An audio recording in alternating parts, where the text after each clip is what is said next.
Hi, this is SM and welcome to my channel Concept of Mechanical Engineering. Here we are studying thermodynamics. In the previous class we have seen the different approach of thermodynamics like macroscopic and microscopic approach, principle of continuum, thermodynamics equilibrium, pure substance and classification of matter. Today we will study the property of a system. So let's see what is property of a system. All the measurable characteristics are known as properties like pressure, temperature, density, volume. These all are the measurable characteristics, and all these measurable characteristics are known as properties. Properties are used to define the state of the system. So to know the state of the systems, we must know these properties. So there are two types of property: intensive property and extensive property. So let's start with intensive property. Intensity property, those properties which are independent from mass and size of the system, that is, they do not depend on the mass and size of the systems. Those properties are called intensive properties, like pressure, temperature, viscosity, thermal conductivity, density, velocity. These are the properties which doesn't depend on mass and size of the system. Now, extensive property, these are the properties which depend on mass and size of the systems. For example, volume, number of moles, mass, internal energy, entropy, enthalpy, kinetic energy, potential energy. All these depends on mass and size of the system. So these are extensive property.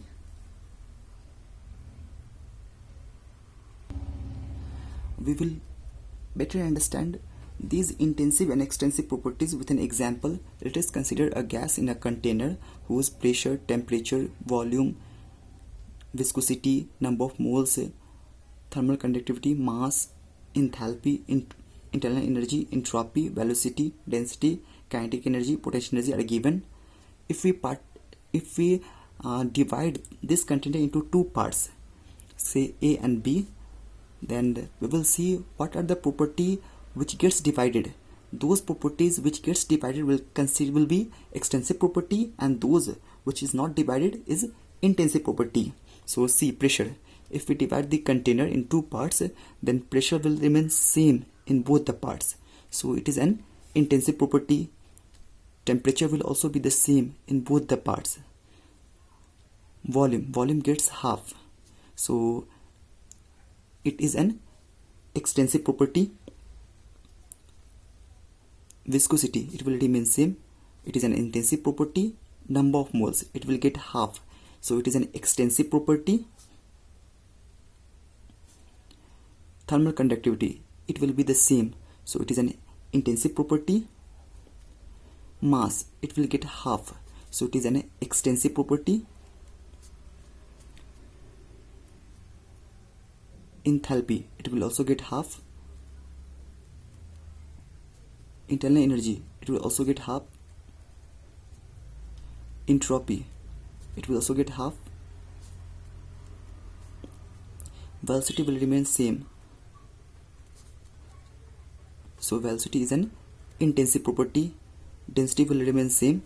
So density is an intensive property. Kinetic energy will be half. So kinetic energy is an extensive property. Potential energy will also become half. So this is also an extensive property. So whatever the property we see here which doesn't get divided, those all are intensive property, like pressure, temperature, viscosity, thermal conductivity, velocity, density. These all are intensive property. And those properties which gets divided, like volume, number of moles, mass, enthalpy, entropy, internal energy, entropy, kinetic energy, potential energy, these all are extensive property. So if we see the expression of work, so in the first we'll see the PdV work, where P is the pressure and dV is the change in volume. In the expression of work, first one is intensive property and the other one is extensive property. If we see thermal work, TDS work, where T is the temperature and D is the change in entropy, so temperature is the intensive property and change in entropy is the extensive property. In some work, integration of sigma epsilon, where sigma is the stress and epsilon is the strain, so this is intensive and this is extensive.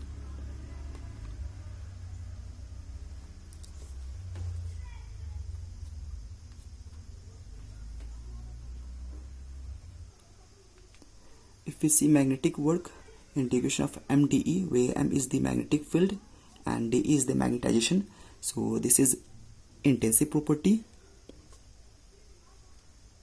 and this is extensive property.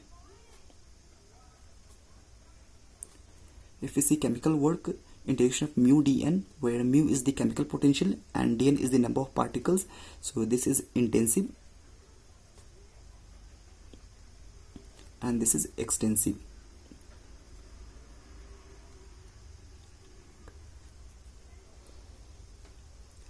So one thing can be noted that in the expression of work, first one is intensive property and the other one is extensive property. Also we can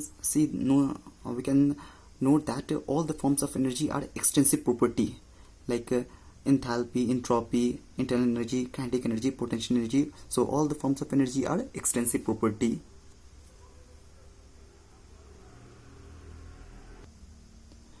A specific quantity. So what is a specific quantity? Quantity per unit mass is called a specific quantity. Example, a specific volume per unit mass.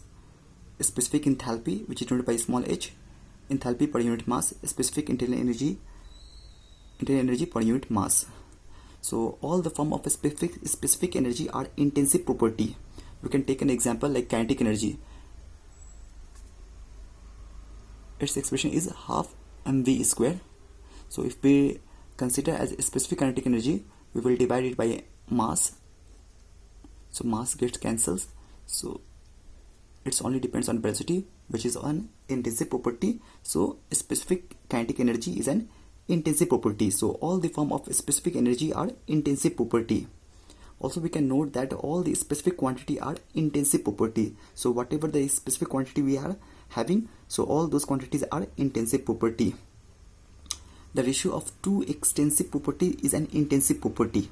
So if we take the ratio of two extensive property, we will get an intensive property. For example, density, which is a ratio of mass by volume.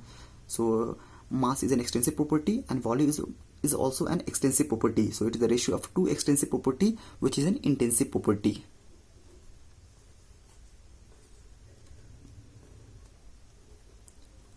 So all the forms of specific energy are intensive property, all the specific quantity are intensive property, and the ratio of two extensive property is an intensive property. Now important point with respect to property. Properties are point function, that is it depends on the point only, or state function only depends upon 2 points. So it doesn't depend on the path, it depends on the point only. So properties are point function or state function depends upon 2 points. Properties are independent from past history. It doesn't depend on the past history, it only depends on the 2 points. Properties are exact differentials. Process. So the change of state is known as process. State means the condition of the system is called state. So the change of the state is known as property. So let us consider one process. It starts from 1 to 2. So initial state is P1, V1, T1, and final state is P2, V2, T2. Since the state is changed here from 1 to 2, so it has come across a process. So this is a process.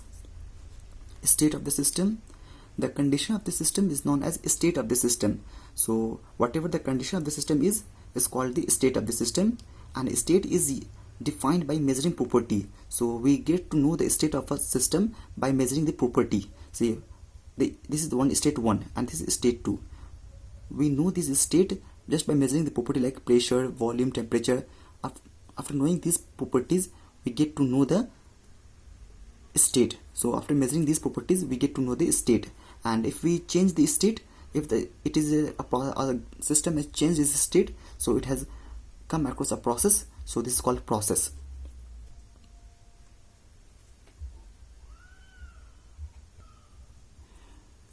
Reversible and irreversible process. A process is said to be a reversible process if, when reversed in direction, it follows the same path as that of the forward path without having any effect on the system and surrounding. So if a process, let us consider a process 1 to 2. So in forward direction, this is a forward direction. So after coming across forward direction, if we reverse the direction of this process, like 1 to 2, we will do from 2 to 1.